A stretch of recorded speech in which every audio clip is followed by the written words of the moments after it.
এনা শর্মিষ্ঠা, কাল সন্ধ্যাবেলা না আমি তোমাকে বলতে ভুলে গেছিলাম, তুমি জানো বস না আমার কাজ থেকে ভীষণ হ্যাপি, তাই আমার প্রমোশন করে দিয়েছে আর স্যালারিও বাড়িয়ে দিয়েছে। বাহ, এটা তো খুব ভালো কথা।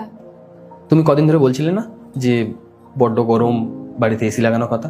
তুমি এক কাজ করো, আজকে মার্কেটে যাও আর ইএমআইতে একটা এসি নিয়ে এসো। ঠিক আছে, আমি আজকেই যাব আর আমি এসি আজকেই লাগিয়ে দেবো। কিন্তু কোনটা নেব আর কত টাকার মধ্যে নেব? আরে তোমার যেটা পছন্দ সেটা নিয়ে এসো, কিন্তু হ্যাঁ যেটা একটু কারেন্ট কম খায় সেটা নিয়ে এসো। ঠিক আছে। ঠিক আছে, আমি আসছি। তাড়াতাড়ি এসো।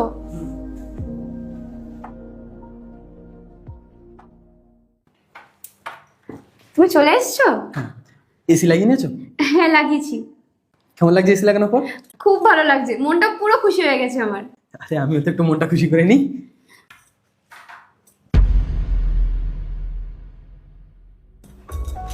কি ব্যাপার, এসি লাগিয়েছো তা এসি কই? লাগিয়েছি তো।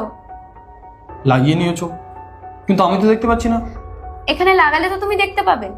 মানে কোথায় লাগিয়েছো? এসে দেখাচ্ছি।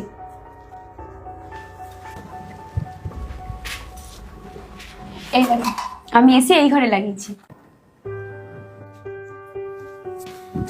তুমি এসি মায়ের ঘরে লাগিয়েছো? হ্যাঁ, আমি এসি মায়ের ঘরে লাগিয়েছি। আর আমি তোমাকে যখনই বলতাম না একটা এসি লাগাও, একটা এসি লাগাও, আমি তোমাকে কখনো আমার জন্য বলিনি, আমি মায়ের জন্যই বলেছি। কারণ ডাক্তার মাকে বলেছে গরমে থাকতে না, মায়ের গরম একদম সহ্য হয় না, মায়ের খুব কষ্ট হয়। আমি তাই জন্যই তোমাকে বারবার বলতাম। আর এমনি তো আমার পাখার নিচে শোয়া অভ্যাস, আমার পাখার নিচেই ভালো ঘুম আসে। আর তাছাড়া আমার বাপের বাড়িতে তো এসি ছিল না, আমার দরকারও পড়বে না। হ্যাঁ, তো আমারও পাখার নিচে শুতে কোনো প্রবলেম নেই। আরে আমিও তো ছোট থেকে পাখার নিচে শুয়ে মানুষ হয়েছি না। বাবারে, শাশুড়িকে কষ্ট দেয়া বউ তো আমি অনেক দেখেছি, কিন্তু নিজে কষ্ট সহ্য করে শাশুড়িকে আরাম দেওয়ার মতো বউ আমি এই প্রথম দেখলাম আমার শর্মিষ্ঠা মাকে। শাশুড়ি? কে শাশুড়ি?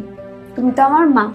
আর তাছাড়া সন্তানদের তো এটা কর্তব্য, তাই না, যে তারা নিজের আগে মা বাবার কথা ভাববে। আর তাছাড়া আমি তো সারাদিন তোমার সাথে তোমার ঘরেই থাকি, আমি তো সারাদিন এসির হাওয়া খাবো, এসির হাওয়া তো ও পাবে না। আচ্ছা, আমারও অফিসে এসি লাগানো আছে, আমিও সারাদিন অফিসেই থাকি, তো এসিটাও আমিই পাবো। ঠিক আছে? তাই নাকি? হ্যাঁ শর্মিষ্ঠা, তুমি আমার মায়ের এত খেয়াল রাখবে আমি কখনো ভাবিনি। আমি এটা দেখে না সত্যি অনেক খুশি। দেখেছো তো মা কি বলছে? শোনো, এটা তোমার মা না, এটা আমার মা।